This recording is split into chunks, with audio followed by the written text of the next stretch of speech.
ओम जय श्री हरि। ओम नमो भगवते वासुदेवाय। ओम नारायणाय नमः। ओम केशवाय नमः। ओम माधवाय नमः। जय श्री राम। राम रामेति रामेति रमे रामे मनोरमे सहस्त्रनाम तत्तुल्यम राम नाम वरानने। देखिए, सुबह के लगभग 7 बजे हैं। मैं केवल उठ के बैठा हूँ और भाव अपना साझा कर रहा हूँ। देखिए, जब ब्रह्म में रमण करता हूँ तब तो आनंद की कोई सीमा नहीं रहती है, और जब संसार में रमण करता हूँ तो सामान्य लोगों की तरह सुख दुख आते जाते रहते हैं। और चूँकि महाकवि की कृपा है मेरे ऊपर, भगवान की कृपा है, राम जी की कृपा है, इसलिए राम कथा में आनंद आता रहता है और आनंद में मन मगन रहता है। संसार में जब विचरता हूँ, देखिए इसी क्षण की बात मैं बता रहा हूँ आपको कि एक तरफ भगवत ध्यान है, भगवत चरणों में मन लीन होकर के आनंदित है, लेकिन संसार में भी भ्रमण कर रहा है। देखिए, मनुष्य जो है वो संसार की एक मूल इकाई है। अगर हम केवल मनुष्यों की ही बात करें, केवल ह्यूमन बींग्स की बात करें, और संसार बुद्धि से चलता है।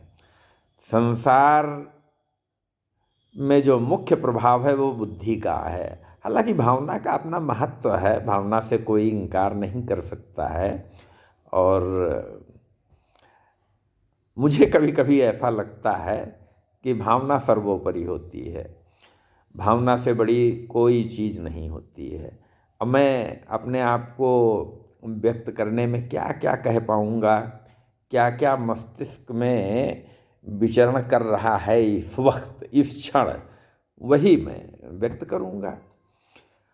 और उसको सामाजिक दृष्टिकोण को आध्यात्मिक दृष्टिकोण से भी चिंतन मनन जारी रहता है। एक कंटिन्यूअस प्रोसेस है, उसमें कहीं कोई बाधा नहीं है, कोई दिक्कत नहीं है। एक भाव तो ये है कि एक तुलसा की पत्ती सत्यभामा के सारे अभिमान को चूर कर देती है। समर्पण में इतनी शक्ति है। अब ये आध्यात्मिक जगत की बात है। आप सांसारिक दृष्टिकोण से भी अगर देखें तो जो सर्वोच्च सत्तासीन लोग होते हैं, उनके संकेतों को ही उनकी ब्यूरोक्रेसी फॉलो करती है और काम करती है।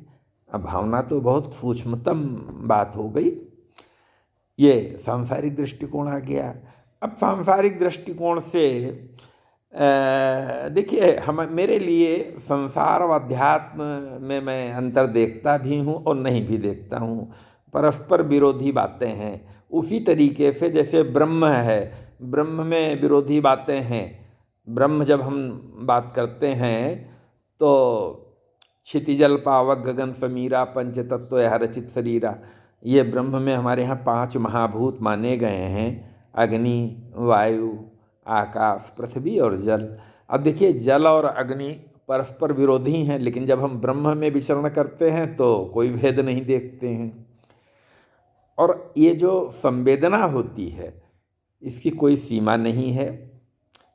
इसको ना माइक्रोव एनालाइज कर सकते हैं और ना मैक्रोव एनालाइज कर सकते हैं। मैं उदाहरण दे करके अगर बात करूं तो हम लोग पढ़ते हैं, संत हृदय नवनीत समाना, कहा कबिन पर कहे न जाना, निज परिताप द्रवहि नवनीता, और पर दुख द्रवहि संत सुपनीता।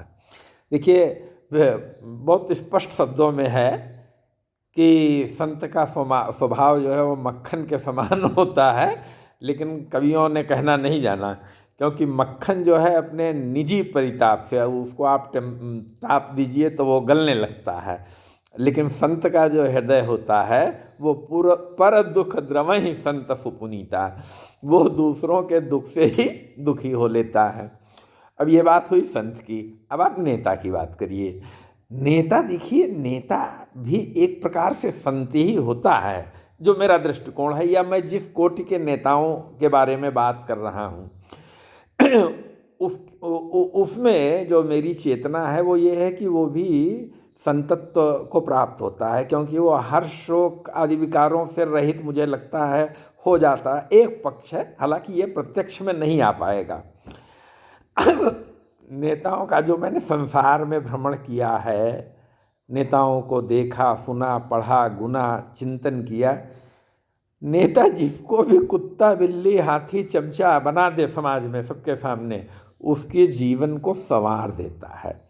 उसके सारे दुखों का हरण वो अपनी क्षमता के अनुरूप कर लेता है, और जिससे प्रेम पूर्वक बात करे उसको नेस्तनाबूद करने में कोई कसर नहीं छोड़ता है। उसको भगवान ही बचा पावें तो बचा पावें, भगवान के अलावा उसको कोई बचा नहीं सकता है, क्योंकि नेता तो फिर नेता है। ये भावना की बात है, भाव की बात है। किसी एक दो व्यक्ति की बात नहीं है, मैं व्यक्तियों के समूहों को, जो मेरा अपना, अब तो मैं बुजुर्ग हो गया हूँ, अब न कुछ वैसे कभी शायद ही मन होता है, न खोने का डर, न पाने की अभिलाषा, जाहि विद राखे राम ताहि विद रहिए, सीताराम सीताराम सीताराम कहिए। मन तो मन है, बहुत चंचल होता है, बहुत चंचल होता है। और इसको जो मेरी समझ में आया है भारतीय संस्कृति के अनुरूप, वही है कि अपने काम, क्रोध, मद, लोभ, मोह, राग, द्वेष, ईर्ष्या, इन सबको नियंत्रित करने की कोशिश करना और भगवत चरणों में अपने आप को लीन करना। जीवन का आनंद उसी में है। जब हम भगवत चरणों में विचरते हैं तो आनंद की कोई सीमा नहीं रहती है। और मेरे अंदर ये भाव आई, आप इसको प्रार्थना भी समझ सकते हैं, इसको सामाजिक विश्लेषण भी समझ सकते हैं, एनालिसिस। मैं मैथमेटिक्स का आदमी हूँ, तो मैथमेटिक्स तो दिमाग में भरी ही रहेगी, वो तो अंतिम सांस तक शायद ही जाए। लेकिन मेरी कोशिश यही है कि अब राम जी के चरणों में ही मन लीन रहे, और सामाजिक तौर पे जो भी कर्तव्य होते हैं उनका निर्वहन तो अपनी बुद्धि से करता रहा हूँ, करता रहूँगा। जैसी ईश्वर प्रेरणा देंगे ऐसा करता रहूँगा। और चिंतन मनन तो भगवत चरणों की कृपा से संतों महात्माओं के बारे में भी होता है, नेताओं के बारे में भी होता है, और मन आनंदित होता रहता है।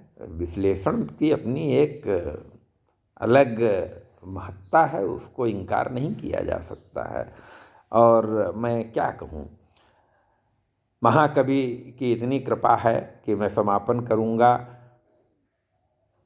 परहित सरिस धर्म नहीं भाई, पर पीड़ा नहीं सम अधमाई। और परहित बस जिनके मन माही, तिनकह जग दुर्लभ कछु नाही।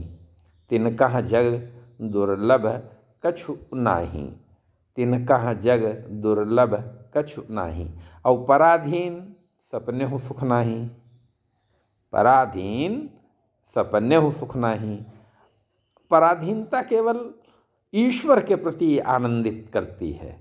अगर हम ईश्वराधीन हो जाएं तो एक प्रकार की वो स्वतंत्रता ही होगी, क्योंकि संसार को जब भी मैं विचरण करता हूँ, संसार को देखता हूँ, तो हमारे यहाँ कोई चीज़ कहीं जाति वाती नहीं है, कोई मृत्यु वृत्यु नाम की कोई चीज़ नहीं है। समझ गया। और ये मैंने पहले भी कहा है, फिर मैं कह दूँ कि हम इस ब्रह्मांड को देखते हैं। इस ब्रह्मांड की एक बहुत छोटी सी इकाई है सौर मंडल। सौर मंडल को हम देखते हैं तो सूर्य आदि ग्रह हैं, 9 हैं, 9 ग्रह माने गए हैं। हालांकि राहु केतु को छाया ग्रह माना गया है। वो छायाग्रह हमारे यहाँ पहले से भी माना गया है, और वैज्ञानिक भी ये जो है उसको नहीं मानते हैं, क्योंकि वो न अनट्रेसेबल हैं। अब आप इसमें देखिए, हम कहाँ जाएंगे? कहीं भी जाएं, राम ब्रह्म परमार्थ रूपा विगत अलख अनादि अनुपा, राम के चरणों में ही रहेंगे। कुछ स्वर्ग नरक अगुण सगुण कुछ नहीं, अगुण ही सगुण ही नहीं कछु भेदा गाम ही, श्रुति बुरा पुराण बुद्धि वेदा। और युग कलयुग समयुग आन नहीं जौ नर कर विश्वास, गाय राम गुनगन विमल भव बिनु तरहि प्रयास। अब देखिए, जब बोलते हैं तो प्रश्न पे प्रश्न उभरते हैं। अब ये कोई प्रश्न करे कि भवसागर क्या है? अब हम तो जीवन के सागर से पार पाने को भव क्या है? संसार है। अब अगर एक युवा की बात करें, उसको नौकरी मिल जाए अच्छी खासी, तो उसका भवसागर उसी दिन पार हो जाता है आमतौर पे। हालांकि जब तक जीवन रहता है तब तक सुख दुख से कोई निवृत्त नहीं हो सकता है। ये निवृत्ति एक मेंटल स्टेज होती है, और वो हमारे यहाँ केवल जो संतों महात्माओं भक्तों को ही प्राप्त हो पाती है, क्योंकि वही भगवत चरणारविंदों में लीन होते हैं। मैं क्या कहूँ, कितना कहूँ, कैसे कहूँ? जो कुछ भाव आया, चूँकि 11 मिनट हो गए हैं, बहुत लंबा मैं नहीं करना चाहूँगा। जो लोग इसको सुनेंगे, चिंतन करेंगे, मनन करेंगे, गुनेंगे, ये भगवान की कृपा से ही होगा, ऐसे नहीं होगा। जय श्री राम।